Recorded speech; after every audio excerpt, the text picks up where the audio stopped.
Hi friends, welcome to our channel. ఇవాల్టి simple and tasty recipe వచ్చేసి ఒక మంచి న్యూ బ్రేక్ఫాస్ట్ రెసిపీ. ఈ బ్రేక్ఫాస్ట్ చేసుకోవడం చాలా సులువు అండి. కేవలం ఒక కప్పు రవ్వతో చాలా రుచికరమైన బ్రేక్ఫాస్ట్ని అయితే చాలా ఈజీగా రెడీ చేసుకోవచ్చు. ఇలా రెడీ చేసి పెట్టినట్లయితే పిల్లల కండి పెద్దల వరకు ఎవరైనా కూడా ఈజీగా టేస్టీగా ఎంజాయ్ చేస్తూ తినేస్తారు. ఇక లేట్ చేయకుండా ప్రాసెస్లోకి వెళ్దాము. ముందుగా స్టవ్ పైన ఒక ఫ్రై పాన్ పెట్టుకొని అందులో 2 స్పూన్ల వరకు నూనె పోయాలి. నూనె వేడిన తర్వాత 1/2 టీ స్పూన్ వరకు ఆవాలు, 1/2 టీ స్పూన్ వరకు జీలకర్ర వేయాలి. అవి చిటపట్లు ఆడేటప్పుడు ఇందులో సన్నగా తరిగి పెట్టిన పచ్చిమిర్చి ముక్కలు వేసుకోవాలి. అలాగే సన్నగా తరిగి పెట్టుకున్న కరివేపాకును కూడా వేసుకోవాలి. ఒక 1/2 టీ స్పూన్ వరకు రెడ్ చిల్లీ ఫ్లేక్స్ వేసుకోవాలి. 1/2 ఇంచు అల్లం ముక్కని తురిమి వేసుకోవాలి. వేసిన తర్వాత ఒకసారి బాగా కలుపుకోవాలి. ఇందులోనే ఒక 1/2 టీ స్పూన్ వరకు వాము వేసుకోవాలి. ఇలా వాము వేసుకుంటే అరుగుదలకి చాలా మంచిది. అలాగే 1/2 టీ స్పూన్ వరకు ఇంగువ కూడా వేసుకొని ఇవన్నీ పచ్చివాసన పోయేంత వరకు బాగా ఫ్రై చేసుకున్న తర్వాత ఇందులో ఎసరు పోసుకోవాలి.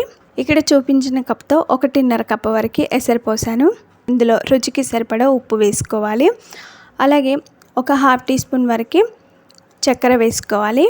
ఇవి వేసిన తర్వాత ఒకసారి బాగా కలుపుకొని ఈ నీళ్ళని మరిగించుకోవాలి.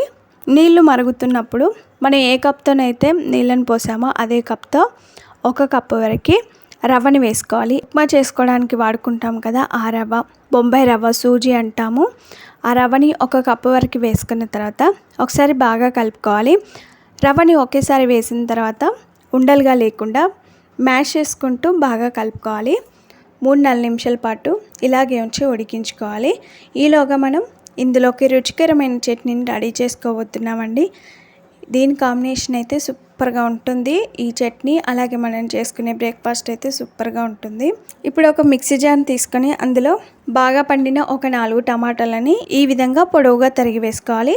ఇందులోనే 4-5 వెల్లుల్లి రెబ్బలు పొట్టు తీసి వేసుకోవాలి. అలాగే ఇక్కడ నేను ఎండుమిర్చిని వేడి నీళ్ళల్లో నానబెట్టి పెట్టానండి.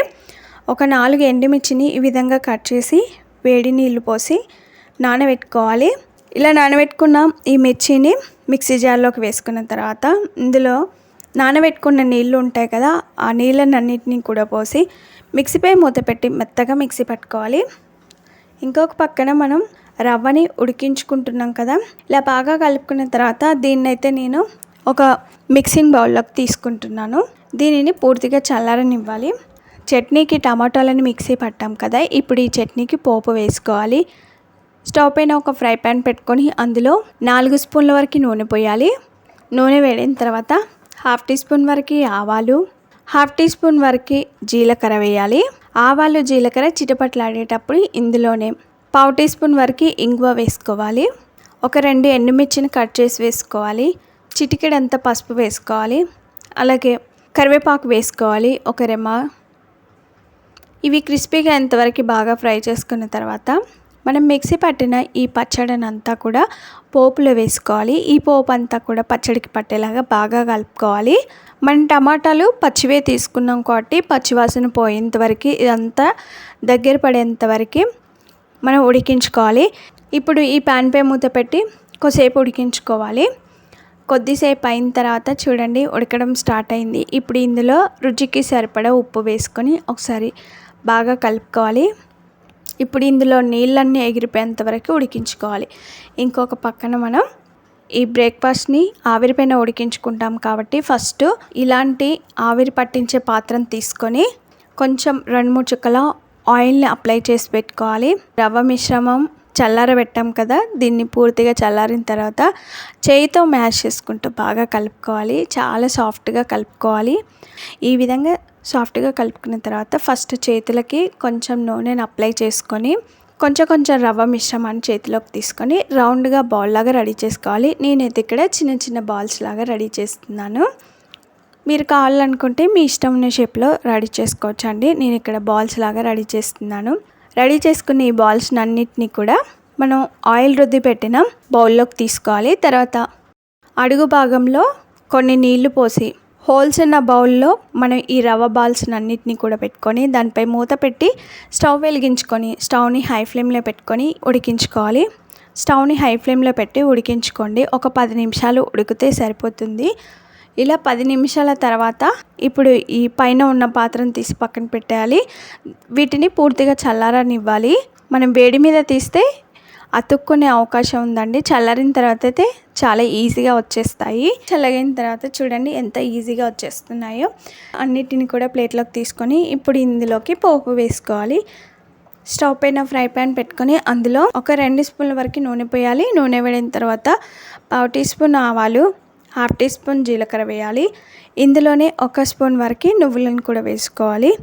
అలాగే కొన్ని రెడ్ చిల్లీ ఫ్లేక్స్ కూడా వేసుకోవాలి. నువ్వులు, ఆవాలు, జీలకర్ర చిటపటలాడేంత వరకు ఫ్రై చేసుకోవాలి. ఇలా చిటపటలాడేటప్పుడు ఇందులో రెడీ చేసుకున్న రవ్వ బాల్స్ని వేసుకొని ఒకసారి అంతా కలిసేలాగా బాగా కలుపుకోవాలి. బాల్స్కి పట్టేలాగా బాగా కలుపుకోవాలి. కొద్దిసేపు ఇలాగే ఉంచి ఫ్రై చేసుకోవాలి. ఒక 2-3 నిమిషాలు ఫ్రై చేసుకుంటే సరిపోతుంది. కొద్దిసేపు ఫ్రై చేసుకున్న తర్వాత ఇందులోనే సన్నగా తరిగి పెట్టిన కొత్తిమీరను వేసుకోవాలి. ఒకసారి బాగా కలుపుకోవాలి. మనం వేసుకున్న నువ్వులు, కొత్తిమీర అంతా బాల్స్కి పట్టేలాగా బాగా కలుపుకోవాలి. ఇలా రెడీ చేసుకున్న బాల్స్ని సర్వింగ్ ప్లేట్లోకి తీసుకొని రెడీ చేసుకున్న చట్నీతో సర్వ్ చేసుకుంటే అంతేనండి. ఇలా రెడీ చేసుకున్న ఈ చట్నీ బాల్స్ కాంబినేషన్ అయితే అదిరిపోతుందండి. దీని రుచి చూసిన వారు మాత్రం అస్సలు వదిలిపెట్టరు. ఎంత కమ్మగా ఉంటుందో, చాలా లైట్గా ఉంటుంది. తింటుంటే తినాలనిపిస్తూ ఉంటుంది. చాలా బాగుంటుందండి. కలర్ఫుల్గా ఉండే ఈ బ్రేక్ఫాస్ట్ రెసిపీని మీరు తప్పక ట్రై చేయండి ఫ్రెండ్స్. మీకు ఎలా వచ్చింది, టేస్ట్ ఎలా ఉందనేది కామెంట్ చేయండి. ఇలా రెడీ చేసుకున్న బాల్స్ని ఫోర్క్ స్పూన్తో గుచ్చి చట్నీలో డిప్ చేసుకొని తింటుంటే ఆహా అనాల్సిందే, అంత కమ్మగా ఉంటుంది. మరి ఈ సింపుల్ అండ్ టేస్టీ కమ్మని బ్రేక్ఫాస్ట్ రెసిపీని ఎలా రెడీ చేసుకున్నామో చూసారు కదా. మీకు ఈ వీడియో నచ్చిందా? ఆలస్యం చేయకుండా ఒక లైక్ చేయండి. ఫ్రెండ్స్కి కానీ రిలేటివ్స్ కానీ షేర్ చేయండి. మీరు ఈ బ్రేక్ఫాస్ట్ రెసిపీని తప్పక ట్రై చేయండి. మీకు ఎలా వచ్చింది, టేస్ట్ ఎలా ఉందనేది కామెంట్ చేయండి. Thanks for watching. Bye bye.